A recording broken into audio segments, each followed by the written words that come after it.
This is Chris Oberg. Good morning from San Antonio, Texas. This is your Southeastern California Conference update. Enno's behind the camera, and he's assisted by Jacob Guzman this morning. It really is Thursday morning, the morning after the night before, the day before. Many of you were streaming the business session live yesterday as the General Conference voted that we will not allow each division in the worldwide church to exercise their own conscience and authorize their female pastors and fully ordain them. The Alamo Dome was full yesterday, full of the delegation. The seating was tight on the floor, full of the seating in the upper rows. In fact, the seating was not only full, but the voices, and you could tell the atmosphere was full of participation. At one point, the guests who were seated were asked to please not applaud, and a delegate asked, could you please excuse them if they continue to interrupt our business? That request was denied, but many times the observing visitors let their convictions be known. What brought a lot of anger late in the day is that by the time we took the vote and called for the vote at 4:30, there were many people still in line. 225 is the number we're hearing. 225 people waiting to speak, like our president, Dan Jackson, like union and leaders, like college presidents, like our own Randy Roberts. We also know that in the process, there were about 40 speeches made either for or against this motion, but there were 35 points of order, the numbers say this morning. 35 people who were able to go to a microphone and interrupt the process with what they think is a point of order, but very few of those were actually a point of order. Every time that happens, we interrupt our business. Very few women spoke. Not all the divisions were represented. At one point, a ministerial director from the Northern Asian Division went to the point of order microphone and said, "You have not yet heard from the worldwide church. More than half of our pastors in China are women. We have 4 or 5 of them here. You haven't heard from us yet. Please let us speak." But that appeal was not granted. That appeal was not accommodated. So by the time we took the vote, there was a lot of frustration yesterday. This morning, we want to process together with faces that are familiar to you: Kendra Holoviak-Valentine, John Brunt, Randy Roberts, Southeastern California Conference leaders, and all 4 of us involved in the TASC process and the special session in 2012 in the Pacific Union. We thought it would be good if we slept a little before we had our conversation, but we invite you to listen in for a few minutes this morning. Well, friends, we're thinking about Wednesday. Is there good news about yesterday? Anybody sense good news? 41% of the delegates said yes to allowing regions to decide on this issue. I think that was significant. That is a number that cannot be ignored. So as I look to yesterday and try to find something positive, 41%, 977. 41%, and we know this is not all North America. So when we think about the rest of the delegation and how people voted, what are you thinking, Randy, about those numbers? Well, if you just take round numbers, North America has 240 more or less delegates. I would guess that maybe 50 voted no and the rest voted yes, so probably under 200 voted yes, which means that another approximately 800 people from other parts of the world also voted yes. So that if people talk about this being merely a North American reality, it's simply not accurate. And we imagine that this vote is higher also because it was secret ballot. Correct. Yes, had we had to raise our cards on like we'd been doing on the other votes, it would have been a different outcome. Did you find any good news, John? Well, I would concur that that was a stronger vote than I expected. And I think given the fact that it's a strong vote, we can be quite assured that we have not heard the last of this issue, even though we were told at the end of the session yesterday that it was now over and were instructed that it was not to come up again. But folks, it's not over, and it will continue. So in a sense, that's good news, even though it's wrapped in, I think, some pretty bad news of that speech at the end. So we're going to go ahead and name sort of the horror of the experience. It wasn't just overwhelmingly difficult and horrible for us, but for many in the room, for our family, for Southeastern California Conference. We remember today the territory that we're in, the long conversation of gender equality, the Gender Inclusive Task Force, and our leadership for 30, 40 years in Southeastern. Let's go ahead and name some of the heaviness of what we experienced yesterday.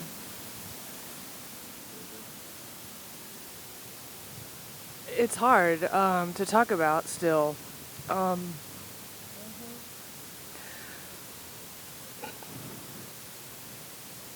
I think of the people who were there with delegations who don't have the support that some of us have, that all of us have.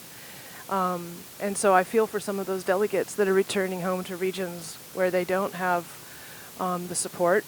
I also am thinking about the many, many texts and messages and emails I've received in the last few hours from people from all over the world who just can't stop the tears from flowing.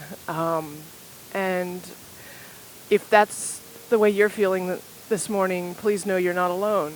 You have brothers and sisters in the Adventist community all over the world who are also mourning this sad decision of the church. And I think the sadness comes not only from the issue of women, which is, of course, dear to all of our hearts and terribly important, but I think there are basic values that go beyond that issue even, that we have to lament not being part of what we see as our tradition as Adventists. We believe in religious liberty. That's been one of an important part of our heritage. And yet yesterday there didn't seem to be any sense that individual conscience needed to be respected, and the freedom of people to follow their convictions, even if they're a minority in the church. It seems to me that there are just very, very basic values of discrimination, of liberty, of justice, that I've always felt were an important part of the Adventist tradition that were just not there yesterday. Throughout this entire process, the task process, and all of the different conversations that have been a part of what we've been doing, one of the, trying to think of a good way to put it, one of the charges that has been leveled against those who are in favor of women's ordination has been that we're merely following culture.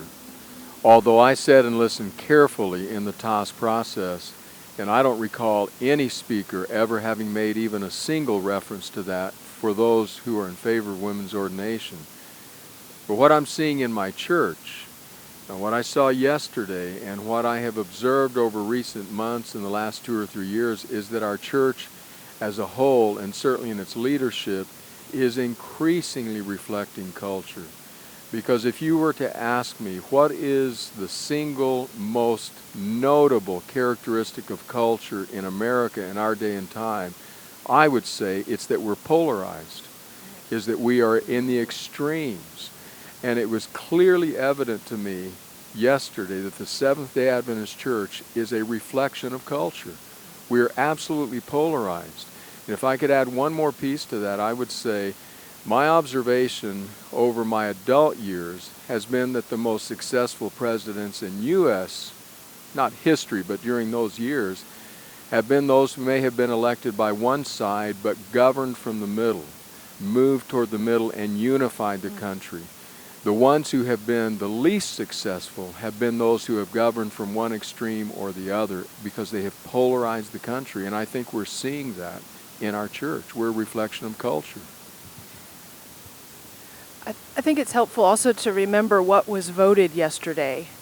The vote was not to ordain or not ordain women in the global church. It was to allow regions to, based on our commitment to mission in our different territories, to allow where appropriate, where that would foster mission, to support women and men equally.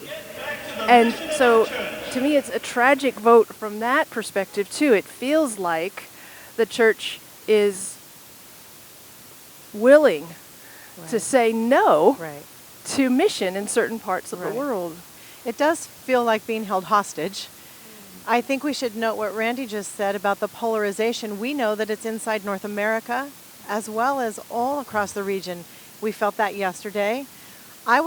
An overwhelming moment for me was the sound from the upper seating section after Elder Paulson spoke. What do you think was happening in the room? Well, there was just very clear hostility toward Elder Paulson, which I was amazed and appalled at. I just couldn't believe it. It was a very, very sad moment. But I think we have to recognize that as the parent, really, of the church here in North America, where the church began, we have not always been good parents. We have had an arrogant paternalism, I think. And part of what's happening right now is that we're just getting payback for that, and payback with a lot of glee on the part of some who are quite cheerful to say, you know, you guys were arrogant and have run things long enough, and now you're getting your comeuppance. And probably part of it we deserve because of some of the ways we've acted in the past. But it's certainly not easy to take. I actually think that deserves attention when we all get back home and we do especially our theological thinking and our practical theology. There's a lot here to consider for sociology, psychology of religion, systems, domination, colonialism, imperialism. There's a lot we can be learning about how the church has behaved and how we have cultivated what we're experiencing now. I also think we need to look long and hard at our eschatology. I think that our way of expressing how we understand what God is doing in the world right now and what this means in the future is directly shaping the kind of Adventism that our brothers and sisters in America and other parts of the world are being invited into. Yes.